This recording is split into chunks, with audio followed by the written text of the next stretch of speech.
Hello guys, आप सबका हमारे यूट्यूब चैनल पर स्वागत है। आइए आज हम जो है जो हमारा चैप्टर था पौष्टिक आहार एंड पौष्टिकता, उसमें कहते हैं कि 2 पार्ट्स हम लोगों ने तैयार कर लिया है। अब आते हैं कि सेकंड पार्ट की तरफ चलते हैं, यानी कि संतुलित आहार जो होती है उसका टॉपिक है।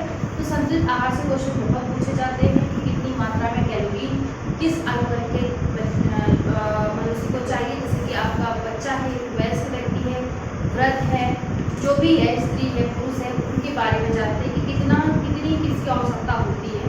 तो सबसे पहले संतुलित आहार का अर्थ कई बार बताया जा चुका है, एक बार और बताना चाहेंगे कि संतुलित आहार क्या है, कि जिससे क्या है कि हमारे शरीर को जितने भी पौष्टिक तत्वों की प्राप्ति हो सके, जिससे क्या हो कि हमारे शारीरिक मानसिक वृद्धि और विकास होने में सहायता मिले, तो क्या कहेंगे, संतुलित आहार कहेंगे, जिसमें सभी प्रकार के पौष्टिक तत्व विद्यमान हो। ठीक है, तो अब आगे देखते हैं कि हम नॉर्मल जो एक वयस्क व्यक्ति होता है, जो क्या होता है कि वर्ग के हिसाब से भोजन का भी मैंने बताया कि भोजन किस तरह से किसको ग्रहण करना चाहिए। एक आयु वर्ग के अकॉर्डिंग होता है, किस आयु वर्ग का मनुष्य है उसको किस प्रकार की डाइट की आवश्यकता होती है। दूसरा क्या होता है कि श्रम के हिसाब से होता है कि कितना वो वर्क करता है, उसके हिसाब से कितनी एनर्जी चाहिए। जैसे कि मैंने बोला था कि आप एक श्रमिक होता है, किसान होता है, उसको क्या होता है कि अधिक ऊर्जा की आवश्यकता होती है, यानी कि उसकी फूड में क्या है कि ऊर्जा की एनर्जी की फुल होनी चाहिए। और उसी तरीके से आपका अगर आता है कोई मेंटली वर्क करता है, मतलब वो बैठा हुआ है एक जगह पे, इतना वर्क उसका नहीं है कि वो कठोर परिश्रम कर रहा हो फिजिकली, मेंटली वर्क हो, तो उसको उसकी अपेक्षा जो है हल्का भोजन दिया जाता है। तो आइए समझते हैं कि क्या होता है, कितना किसको जरूरत होती है। तो सबसे पहले क्या हम समझेंगे कि एक वयस्क स्त्री या पुरुष जो होता है, यानी कि जो एडल्ट होता है, उसको क्या करते हैं कि पुरुष और स्त्री को श्रम के अकॉर्डिंग जो संतुलित आहार को हम विभाजित करते हैं। और किसके हिसाब से करेंगे, जितने लिखा हुआ है पहले से चार्ट बना दिया गया है, ग्राम में देखेंगे। तो सबसे पहले क्या करेंगे कि भोज्य पदार्थ देख लेंगे, उसके बाद देखिए वयस्क पुरुष लिखा हुआ है, वयस्क पुरुष को भी 3 पार्ट में बांट दिया। सबसे पहले क्या है, जो बैठा रहता है, कोई वर्क नहीं करता है, घरों में भी कुछ लोग बैठे ही रहते हैं, कोई काम किए नहीं होते हैं। और क्या है कि बैठे हुए कोई वर्क नहीं कर रहा है, सिर्फ ऑर्डर मार रहा है। मध्यम श्रम करने वाले, हल्का फुल्का श्रम करने वाले को कितनी जरूरत होगी, फिर कठोर परिश्रम करने वाले को। तो इन सारी चीजों को हम देखते हुए चलेंगे। ठीक उसी प्रकार से क्या है कि धरती पे 2 ही प्राणी हैं, एक स्त्री एक पुरुष। उसके बाद में क्या, वयस्क स्त्री की बात की जाए तो बैठी हुई स्त्री जो कोई काम नहीं कर रही, बैठी हुई है, और मध्यम श्रम करने वाली, कठोर श्रम करने वाली। आइए इनको समझते हैं। तो सबसे पहले क्या है कि देखिए, हर चीज पूरा दिन का 24 घंटे का होता है, खाना पीना का जो चीजें चलती हैं, तो उसमें क्या है कि अगर डाइजेशन के अकॉर्डिंग देखें तो हमें सभी प्रकार के पौष्टिक तत्व अगर ले रहे हैं, तो हमारे भोज्य पदार्थ में जो है हर तरह का जो भी भोज्य है वो शामिल होना चाहिए। जैसे अन्य दालें, दूध, तेल, वसा, हरी पत्तेदार सब्जियां, अन्य चीजें जो होती हैं, कंदमूल, चीनी, गुड़, और इन सारी चीजों को कितनी मात्रा होनी चाहिए, इसके बारे में समझते हैं।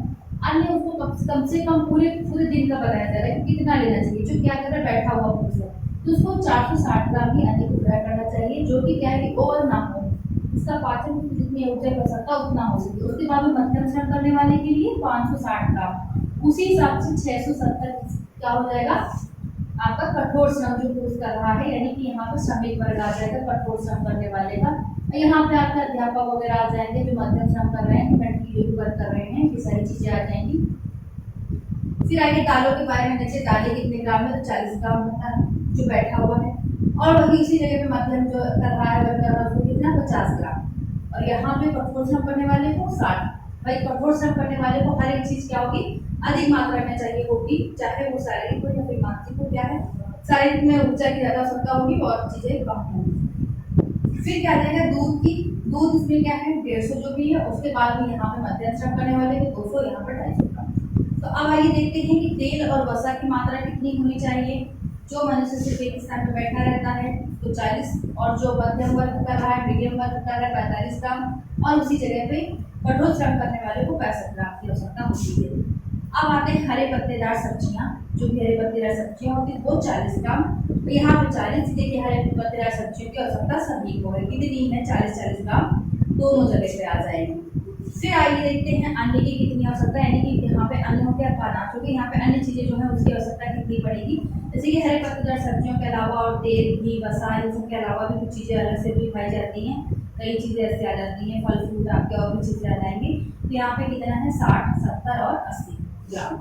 फिर कंदमूल की बात करें तो 50 है यहाँ पे, फिर यहाँ पे 60 और यहाँ पे 80 है। फिर उसके बाद में चीनी और गुड़ की, देखिए गुड़ और चीनी के लेना बहुत अत्यंत आवश्यक है। गुड़ भी बहुत फायदा करता है हर चीज में। देखो 35-30 है बैठे हुए पुरुष को, और 35 है आपका जो मध्यम वर्ग कर रहा है, और 55 है आपका जो है कठोर श्रम कर रहा है। अब क्वेश्चन कैसे पूछा जाएगा इसको समझते हैं। इतना तो समझ में आ गया, और ये चीजों को बहुत ही ध्यान से देखेंगे, क्योंकि पेपर में जो है यहीं से कोई ना कोई पॉइंट उठा लेंगे। क्वेश्चन किस प्रकार से बनेगा कि ये बताइए, मध्यम श्रम करने वाले एक वयस्क पुरुष को पूरे 24 घंटे में क्या कहते हैं दालें कितने ग्राम में लेनी चाहिए, तब आपको पता होना चाहिए। बल्कि ये सारे जितने ग्राम इनको रट लेना है, तो कितना होगा, ये 50 ग्राम होगा।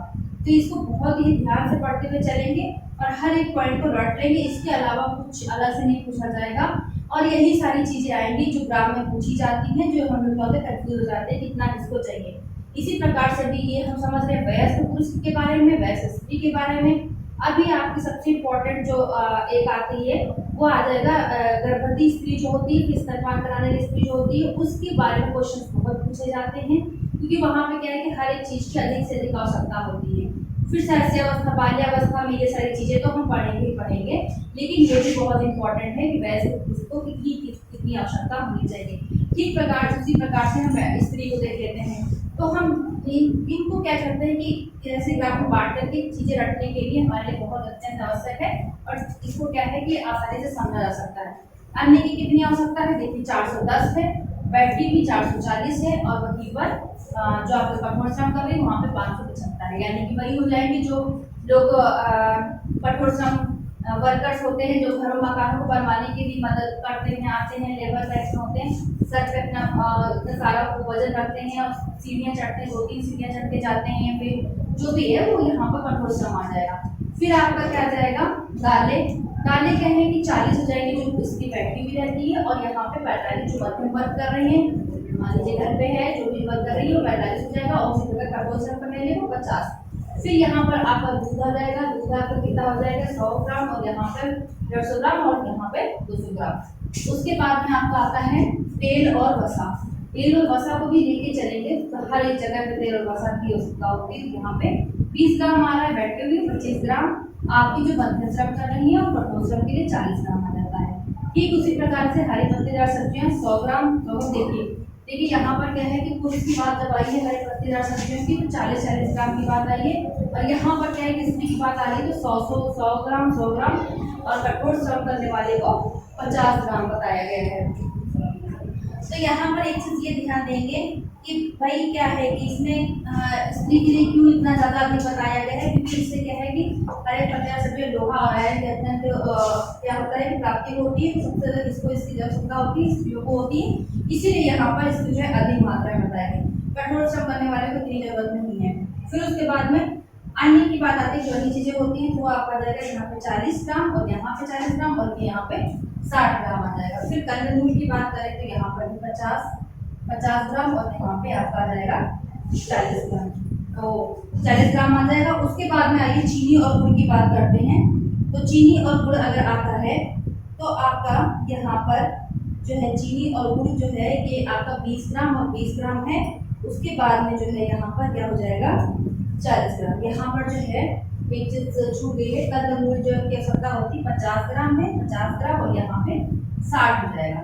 और यहाँ पे क्या हो जाएगा, जब चीनी और गुड़ की बात करते हैं तो 20 ग्राम और साथ में यहाँ पे 40 ग्राम। तो ये जो ग्राफ है इसको बहुत अच्छे से रट लेना है पूरी तरीके से। कहीं से भी कुछ क्वेश्चन पूछ लेता है तो कुछ अंतर पता चल जाता है कि यहाँ पर क्या है कि हरे पत्तेदार सब्जियां देखिए इसमें अधिक आवश्यकता हो रही है, और यहाँ पे यह पुरुष जो है उसको कम आवश्यकता पड़ रही है। बाकी चीजें में देखिए स्त्रियों को कमी चीजों की आवश्यकता पड़ रही है, लेकिन यहाँ पर क्या है कि अधिक आवश्यकता पड़ रही है। तो क्वेश्चन यहाँ से भी निकल सकता है कि पुरुष की अपेक्षा स्त्री को कितने % अधिक लेना चाहिए। तो इतना आप लोग इसका नोट कर लीजिए, स्क्रीनशॉट ले लीजिए, और इसके बाद में हम बताते हैं जो गर्भस्थ स्त्री होती है उसको कितना आहार, कितना जो है अपने भोजन में आहार कितने % ग्राम में लेना चाहिए दैनिक दिनचर्या में। आइए आगे देखते हैं कि स्तनपान कराने में यानी कि फीडिंग कराने की स्त्री को कितने ग्राम में जो पौष्टिक तत्व है लेने चाहिए। तो इसको भी हम लोगों ने क्या किया 3 पार्ट में डिवाइड कर लिया। सबसे पहले क्या साधारण श्रम करने वाली, मध्यम श्रम करने वाली, भारी श्रम करने वाली। भारी श्रम करने वाली पहले बता दी कि मजदूरी होगी, मजदूरी करने वाली स्त्री होगी। उसके बाद में क्या है कि 2 ही तरह के लोग होते हैं, शाकाहारी मांसाहारी, वेजिटेरियन नॉन वेजिटेरियन। तो उसके बाद में क्या हुआ कि दोनों लोगों को हमने बांट दिया लिया है। इसमें भी मध्यम श्रम वाले में भी, शाकाहारी और भारी श्रम वाले में, हर एक तीनों में 2 पार्ट्स में बांट लिया है। उसके बाद यहाँ पे भोज्य पदार्थ है, उसको देखते हैं कितने परसेंट कितने लेना चाहिए। तो आइए अनाज की बात करते हैं। तो अनाज की बात, इसमें शाकाहारी को 400 ग्राम लेना चाहिए, मांसाहारी वाले को भी 400 ग्राम की बात आती है। और ठीक उसी प्रकार से मध्यम श्रम करने वाले को भी 450 और यहाँ पे 450 की बात आती है। साधारण श्रम करने वाले को 450। फिर यहाँ पे जो है भारी श्रम जो कर रहा है उसको अनाज की कितनी आवश्यकता होगी, 575, और यहाँ पर भी 575। उसके बाद में दालें की बात करते हैं। तो दाल भी देखिए यहाँ पे इसका दाल का क्या है कि प्रोटीन मिलने का सिर्फ एक वो है माध्यम में, यहाँ पे 60% होना चाहिए। और यहाँ पे क्या है 15% की बात की गई है। यहाँ पे प्रोटीन उसको मांस मछली से भी मिल जाएगी, इसलिए 5% घटा दिया गया है। फिर यहाँ पे भी शाकाहारी का 80 हो जाएगा प्रोटीन दालें, और यहाँ पर 65 हो जाएगा मांसाहारी वाले को, थोड़ा सा इसीलिए घटाया जा रहा है। शाकाहारी की बात करते हैं, भारी श्रम करने वाले को तो 80% इसमें है प्रोटीन दालें, यानी दाल से प्रोटीन प्राप्त होगा, और 65% जो है मांसाहारी प्राप्त होगा। फिर हरे पत्तेदार सब्जियों की बात करते हैं। तो हरे पत्तेदार सब्जियां जो है सबसे ज़्यादा इंपॉर्टेंट रहती हैं लेडी के लिए। तो ये सब में देखिए 150 सब में क्या है, 150 ग्राम सब में सब जाएगा जैसा बता रही हो, लेकिन क्या है कि इसमें जो है बराबर मात्रा में मिलना चाहिए। फिर अन्य सब्जियां आती हैं। तो अन्य सब्जियों की बात करते हैं। तो यहाँ पे साधारण श्रम करने वाले को 75 है, मध्यम श्रम करने वाले को 75 ग्राम लेना चाहिए। तो ठीक वही चीज़ें हैं कि अन्य सब्जियां जो है भारी श्रम करने वाले को बढ़ जाती है, यानी कि 150 और 100 और 100 हो जाता है, यहाँ पर 100 ग्राम हो जाता है। फिर जड़ वाली सब्जियों की बात करते हैं। जड़ प्रकार की जो भी सब्जियां वगैरह होती हैं, तो आपका साधारण श्रम करने वाले को 50 ग्राम की आवश्यकता होती है, चाहे मांसाहारी हो चाहे शाकाहारी हो। और यहाँ पर मध्यम श्रम करने वाले को भी 75 ग्राम बता दिया गया है। ठीक उसी प्रकार से जो है भारी श्रम करने वाले को 100 और 100 ग्राम बताया गया है, यानी कि शाकाहारी मांसाहारी में सेम है। फल की बात करते हैं। तो यहाँ पर सब जगह देखिए फल सबको बराबर मात्रा में नीचे 30% हर जगह फल है। फिर दूध की बात करते हैं। 325 ग्राम दूध शाकाहारी को, 225 मांसाहारी को, 325 आता है आपका मध्यम श्रम करने वाले को, मांसाहारी को 225, और यहाँ पर क्या रहता है 325 और 225 सेम इसका एक प्रोसेस आ जाएगा। फिर घी तेल की बात करते हैं। तो 45 ग्राम शाकाहारी वाले को, 50 ग्राम मांसाहारी को। उसी प्रकार से मध्यम श्रम करने वाले को 50 ग्राम, मध्यम श्रम करने वाले को शाकाहारी को 55 ग्राम इसका आ जाएगा आपका मांसाहारी। फिर उसी तरह से यहाँ पे 55 ग्राम भारी श्रम करने वाले को, 60 ग्राम भारी। फिर शक्कर और गुड़ की बात करते हैं। शक्कर और गुड़ की बात आती है। 50 ग्राम आपका साधारण श्रम करने वाले के लिए है, और मांसाहारी 30 ग्राम के लिए है। मध्यम श्रम करने वाले को 50 ग्राम की बात की गई है। और यहाँ पर देखिए मांसाहारी को जो भारी श्रम कर रहे हैं उनको 60 ग्राम एक ही है, शाका और मांस दोनों में बराबर है। मांस मछली की बात करते हैं। तो यहाँ पे मांस मछली कुछ नहीं होगा शाकाहारी वाले के लिए, यहाँ पे 30 ग्राम की मात्रा होनी चाहिए। यहाँ पे जब कुछ नहीं होगा तभी यहाँ पर जो है चीज़ों को बढ़ा करके बताया गया, जैसे दालें बढ़ा दी गई है, दालें का परसेंटेज बढ़ा हुआ है। और भी चीज़ें हैं जहाँ पर के मांसाहारी लोग अलग से ले रहे हैं। मांस मछली और अंडे की बात कर देते हैं। तो यहाँ पे 30% है, यहाँ पर भी कुछ नहीं, इस वजह से ऊपर जो है ग्राम को बढ़ाया गया, यही कारण है। और इसी प्रकार से यहाँ पर भी कुछ नहीं है, यहाँ पर भी कुछ नहीं, और यहाँ नहीं, यहाँ पे 30% इनको होना चाहिए मांस मछली और अंडे की आवश्यकता। यहाँ पर भी जो शाकाहारी लोग नहीं खाएंगे 30% जो है सबको आवश्यकता होनी चाहिए।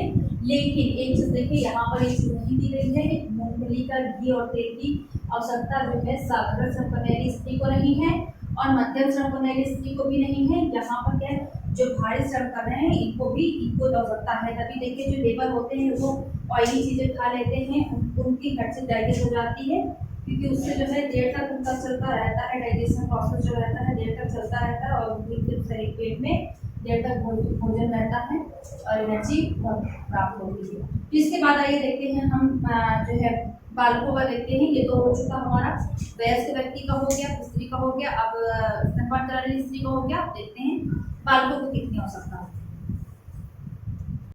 आप वयस्क व्यक्ति और स्त्री के जो पौष्टिक तत्व की कितनी मात्रा होनी चाहिए पूरे दिन भर में, उसको देखा। फिर इसके बाद में क्या है कि फीडिंग कैरिंग लेडी का देखा। अब यहाँ पे आते हैं सहस्रावस्था में पौष्टिक तत्वों की, इसके हिसाब से, आयु के हिसाब से, और पौष्टिक तत्व जो है और जो वजन है उसके हिसाब से कितना % लेना चाहिए, वेट के हिसाब से और आयु के हिसाब से। तो सबसे पहले क्या करेंगे, वेट के हिसाब से देखेंगे 5 से 4 kg का देखेंगे। तो फिर क्या हो जाएगा, पौष्टिक तत्व के कैलोरी की बात करते हैं तो 108 कैलोरी, और पौष्टिक तत्व क्या है कि इतनी ऊर्जा की प्राप्ति होगी और कितने आयु वर्ग के, यानी कि आयु वर्ग के बच्चे की बात की गई है 6 से 12 महीने की सहस्यावस्था। बल्कि अभी हम लोग बाल विकास के बारे में पढ़ेंगे तो उसमें पता चल जाएगा कितनी अवस्था किस अवस्था के लिए है, सहस्यावस्था, बाल्यावस्था की किशोरावस्था। लेकिन यहाँ पे क्या है कि सहस्यावस्था तो 6 से 12 महीना तक का माना गया है और वजन दे दिया गया है 8 से 6 किलोग्राम और उसके बाद में कितना इसमें इसकी जो क्षमता है वो बताया गया है। तो 108 कैलोरी ऊर्जा इतने में 100 क्या कहते हैं 98 कैलोरी ऊर्जा की आवश्यकता होती है। फिर उसी प्रकार से प्रोटीन की बात करते हैं तो ये भी ग्राम में चीज़ें आ जाती हैं। उसके बाद क्या करते हैं कि 2 पॉइंट जो है इसका वेट के हिसाब से चलते हैं, ये वेट है और उसके अकॉर्डिंग जो है क्या क्या चीज़ें होनी चाहिए उसका दिया हुआ है। जैसे कि यहाँ पर क्या है कि ये वेट है कि 2.05 में कैलोरी किलोग्राम की ऊर्जा की बात करें तो प्रोटीन की बात करते हैं तो आपका 1.65 किलोग्राम की जो भी आवश्यकता है इतनी होनी चाहिए। फिर आपका आता है 0.5 ग्राम में कैल्शियम की बात करते हैं तो 0.5 ग्राम होना चाहिए। और उसी प्रकार से यहाँ पर आता है कि 1 मिलीग्राम में कितने के वो होना चाहिए। आयरन की बात करा जाए तो 1 मिलीग्राम और ये आवश्यकता होनी चाहिए। फिर आपका आता है 350 आपका माइक्रोग्राम में की बात करते हैं तो विटामिन ए की बात करें तो 350 आपका आ जाता है यहाँ पर माइक्रोग्राम यूनिट में जो भी चीज़ें दी जा रही है उसकी बात की जा रही है। या फिर उसके बाद में 200 यूनिट से लेकर के 400 यूनिट की विटामिन डी की बात है तो यहाँ पर भी कितना आ रहा है 200 यूनिट से 400 यूनिट की बात की गई है, कितना कितना इनका देना चाहिए।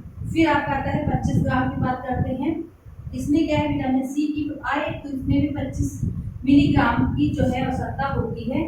उसके बाद में विटामिन सी की जो भी आवश्यकता है 25 ग्राम की है। फिर आपका आता है 55 जो है माइक्रोग्राम और किलोग्राम की ये थायमिन की बात आती है तो सेम ये प्रोसेस चलता है यहाँ पर भी।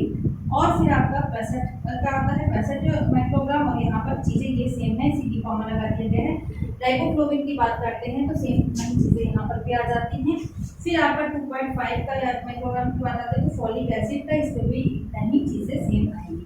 फिर आपका आता है 0.2 का माइक्रोग्राम का B12 की बात करते हैं तो ये भी सेम चीज़ यहाँ पर आएगी।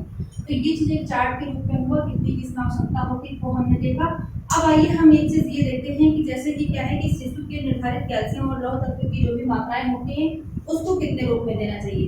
मान लीजिए कैल्शियम की बात करते हैं और लौह लवण की बात करते हैं, इसको ब्लॉक करते हैं। इतनी चीज़ें आप लोग स्क्रीनशॉट ले लीजिए, नोट कर लीजिए। फिर के ऊपर इसके बाद में आगे देखते हैं कुछ अलग सी चीज़ें जो बताई गई हैं उसको समझते हैं।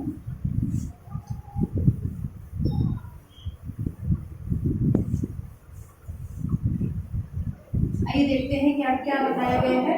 तो आपका जैसे कि 1 माह का शिशु 1 माह से 6 माह की आयु की बात करते हैं, यानी कि 1 मंथ से लेकर के 6 माह की अगर बात किया जाए। और कैल्शियम की बात अगर करते हैं कितने % कैल्शियम देना चाहिए तो यहाँ पर जो है इनका आता है कितने ग्राम की बात होती है, दिन में बात करते हैं तो 0.5 ग्राम कितना दिन भर में। और यहीं पर ही जो है अगर इसकी बात करें लौह तत्व की बात करते हैं पूरा दिन के हिसाब से चल रहा है तो 3.0 ये भी कितना है पूरे दिन का ही है, ग्राम में दिन भर का है जो बताया गया है। फिर उसके बाद में आपका आता है 6 माह से 1 साल के बालक आ जाएगा, यानी कि 6 माह से क्या हो जाएगा 1 ईयर तक। यहाँ पे माह लिख लेंगे और यहाँ पे क्या है 1 साल तक का बालक जो है उसकी कैल्शियम की आवश्यकता कितनी हो जाएगी, यहाँ पर आ जाएगा सेम चलेगा 0.8 ग्राम दिन में भी आएगा। और उसके बाद में सिर्फ इसमें क्या है लौह तत्व की मात्रा बढ़ जाएगी, कितनी हो जाएगी 7.0 की बात आ जाएगी। अब आइए इतनी चीज़ हम लोगों ने समझ ली। उसके बाद में क्या है कि हम जो है जो आहार दिया जा रहा है इन लोगों को संतुलित आहार, तो उसमें जो है भोज्य पदार्थ जो भी हैं उसको कितने रूप में देना चाहिए कि जो भी इनकी एज होती है सहस्यावस्था की शिशु की एज होती है तो उसमें किस प्रकार का आहार देना चाहिए। ये देखिए हर जगह पे बताया जाता है, हम लोग टीवी वगैरह भी देखते हैं या फिर हम लोग सोशल उस पर भी देखते हैं, इंटरनेट पे भी चीज़ें पड़ी होती हैं कि कितना बालक को एक जो सहस्यावस्था में बालक होता है बच्चा होता है उसको किस प्रकार का भोज्य पदार्थ प्रदान करना चाहिए। तो उसको हम एक चीज़ समझ लेते हैं, क्वेश्चन में अगर आ जाता है हमारे तो उसको सॉल्व कर सकते हैं। तो 1 से 4 माह का जो बालक होता है, 1 से 4 माह का जो बालक है उसको किस प्रकार का आहार देना चाहिए, पौष्टिक तत्व उसको किस प्रकार प्रदान किया जाएगा। तो यहाँ पर क्या आ जाएगा फलों का रस आ जाएगा, माँ का दूध जो भी वो ले रहा है उसके साथ में क्या आ जाएगा, फलों का रस भी आ जाएगा। और उसके बाद में क्या, क्योंकि यहाँ पर क्या है कि वो चबा हुआ नहीं सकता है, यहाँ पर क्या है कि वो लिक्विड में ही चीजें ले सकता है, तो आपका आ जाएगा सबसे पहले कि फलों का रस आ गया। उसके बाद में 4 माह तक की बात आ गई, उसके आगे बढ़ते हैं हम 4 माह से 6 माह की बात करते हैं। 4 माह से 6 माह की बात आती है, तो यहाँ पर भी सीधी सी बात है, यहाँ पर क्या करेंगे, सूजी की खीर हो जाएगी आपकी। ये भी उस प्रकार से देना है जो जिसको आसानी से निकला जा सके। तो सूजी की खीर हो जाएगी, दलिया चावल की खीर हो जाएगी, सेरेलैक हो जाएगा, कुचला हुआ केला हो जाएगा, आम पपीता उबला आलू, फलों का रस, दाल पानी सब्जियां, सूप दही। तो यहाँ पर क्या है कि ऐसी चीजें आई जैसे यहाँ पे क्या है कि पूरी तरीके से ये एक लिक्विड में है। और यहाँ पर क्या है कि उसे केले का बोला क्या हुआ, कुचला हुआ केला हो गया, सेरेलैक हो गया, हल्का सा उसको जो है वो अगर भारी होगा डार्क होगा तो उसमें प्रॉब्लम नहीं होगी, निकला जा सकता है। फिर यहाँ पर अब आते हैं 6 माह तक की बात बता दी गई। फिर आते हैं 6 माह से 9 माह की बात करते हैं। 6 माह से 9 माह की अगर बात करें तो यहाँ पर लगभग बच्चों के ज़्यादातर दांत वात की जो है आना शुरू हो जाते हैं, तो यहाँ पे खिचड़ी दे सकते हैं उनको, उबली खिचड़ी भी, सब्जियाँ का पेस्ट बना के दे सकते हैं। और क्या करते हैं, बिस्कुट हो गया आपका, मांस का सूप हो गया, सूजी का हलवा, टोस्ट, मठरी, कुरकुरे इत्यादि सारी चीजें दे सकते हैं। यहाँ पे इसे थोड़ा सुधार कर सकते हैं, सेरेलैक वगैरह होगी। यहाँ पर क्या है कि खिचड़ी वगैरह दे सकते हैं और मांस वगैरह के टुकड़े दे सकते हैं छोटे। और क्या है कि आप जो यहाँ पे खिचड़ी, उबली हुई सब्जियाँ, बिस्कुट, मांस, ये कोई चीजें दे सकते हैं जिसको वो थोड़ा सा खा सके, इतनी मेहनत ना पड़े उसको चबाने में। फिर आप यहाँ पर आ जाते हैं कि 9 से 12 माह की बात करें। तो 9 से जब 12 माह की बात आती है तो 1 साल का बच्चा हो जाता है यहाँ पर। तो यहाँ पर जो है थोड़ा सा उसको हैवी जो फूड है दिया जाने लगता है, जैसे कि ब्रेड हो जाए, जैम हो गया, मक्खन हो गया, दाल में भीगी हुई रोटी हो जाएगी, उबली हुई मछली हो जाएगी, उबली मछली का बुता हो जाएगा, बेसन का लड्डू हो जाएगा। तो ये सारी चीज़ें यहाँ पर देना स्टार्ट कर देंगे। तो इतनी चीज़ें हम जो है उम्मीद करते हैं आप लोग की समझ में आ चुका होगा, लिखने की जरूरत है नहीं यहाँ पे। अब इतना पता ही हो गया, यहीं से पता चल जाएगा कि जो जो चीज़ें हैं। सबसे पहले क्या है कि फलों का रस आपका इसी में आएगा। 1 से 4 माह की बात आएगी, 4 से 6 माह की बात आएगी तो इससे थोड़ा सा क्या करेंगे, डाल देना शुरू कर देंगे। फिर यहाँ पे उसकी की खाना शुरू हो जाएंगे तो वो चीज़ें देंगे, बिस्किट वगैरह हो जाएगा, केक वगैरह को सारी चीज़ें देने से क्या होगा कि वो उसको जो है एक पकड़ हो जाती है बच्चों में, और वो धीमे से खा सकता है। उसकी दाढ़ से वो गीलापन हो जाता है जिसको निकलने में कोई दिक्कत नहीं होगी। यहाँ पर जो है हम उसको थोड़ा सा हैवी फूड देना शुरू कर देंगे, जैसे कि मिसी भी रोटी हो जाएगी, दाल में भी रोटी हो जाएगी, सब्जियों का भी वो पेस्ट बना के वो बना करके दिया जा सकता है। तो इतना ही इसमें है कि जो भी संतुलित आहार था कितने कितने लोगों में था, वयस्क व्यक्ति में था, वो स्त्री हो या फिर पुरुष हो। उसके बाद में क्या था कि स्तनपान कराने स्त्री का था। फिर आपका शैशवावस्था में आता है, ये भी 3 पॉइंट आपसे पूछे जाएंगे टॉपिक से। उसके बाद में जो है हम दूसरा नेक्स्ट टॉपिक नेक्स्ट वीडियो में तैयार करेंगे, उसमें क्या हो जाएगा, उपचारात्मक आहार की बात करेंगे।